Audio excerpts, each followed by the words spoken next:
സംസ്ഥാനത്തെ സുരക്ഷാ ക്രമീകരണങ്ങളെക്കുറിച്ചുള്ള KSEBയുടെ അവകാശവാദങ്ങൾ പൊളിയുന്നു. കഴിഞ്ഞ 10 വർഷത്തിനിടെ സംസ്ഥാനത്ത് വൈദ്യുതി ആഘാതമേറ്റ് മരിച്ച ആളുകൾ 1919 പേരാണ്. KSEB ചീഫ് സേഫ്റ്റി കമ്മീഷണറുടെയും സാമ്പത്തിക ഉപദേഷ്ടാവിന്റെയും കാര്യാലയങ്ങളിൽ നൽകിയ വിവരാവകാശ രേഖകളുടെ കണക്കുകൾ പുറത്തുവന്നു. 2016 ഏപ്രിൽ 1 മുതൽ ജൂൺ 30 വരെയുള്ള കണക്കുകളാണിത്. കഴിഞ്ഞ 10 വർഷത്തിനിടെ മാത്രം കേരളത്തിൽ വൈദ്യുതാഘാതമേറ്റ് മരിച്ചത് 1919 പേരാണ്. അതായത് പ്രതിവർഷം ശരാശരി 200ഓളം പേർക്ക് സംസ്ഥാനത്ത് വൈദ്യുതി ലൈനുകളിൽ നിന്നും പോസ്റ്റുകളിൽ നിന്നും ഷോക്കേറ്റ് ജീവൻ നഷ്ടമാകുന്നു.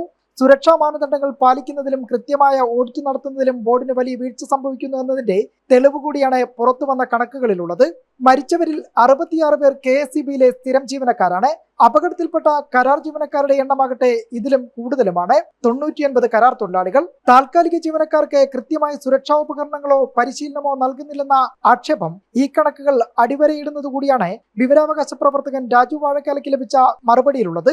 സംസ്ഥാനത്ത് കഴിഞ്ഞ 10 വർഷത്തിനിടെ വൈദ്യുതാഘാതമേറ്റ മരണപ്പെട്ടവരുടെ കണക്കുകൾ ഞെട്ടിക്കുന്നതാണ്. 1919 പേരാണ് കഴിഞ്ഞ 10 വർഷത്തിനിടെ ഇലക്ട്രിസിറ്റി ബോർഡിൽ നിന്ന് മരണപ്പെട്ടിരിക്കുന്നത്. ഇതിൽ 66 സ്ഥിരം ജീവനക്കാരും 99 കരാർ ജീവനക്കാരും 895 പൊതുജനങ്ങളും മരണപ്പെട്ടതായി ഈ രേഖകൾ പരിശോധിക്കുമ്പോൾ മനസ്സിലാവും. ഏറ്റവും കൂടുതൽ അപകട മരണങ്ങൾ റിപ്പോർട്ട് ചെയ്തിരിക്കുന്നത് എറണാകുളം ജില്ലയിലാണ്. തിരുവനന്തപുരമാണ് പട്ടികയിൽ രണ്ടാമത്. കണ്ണൂർ റീജിയണിലാണ് അപകട മരണങ്ങളിൽ കുറവുള്ളത്.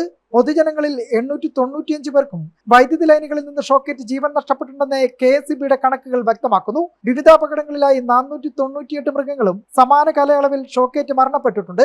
ജനം, തിരുവനന്തപുരം.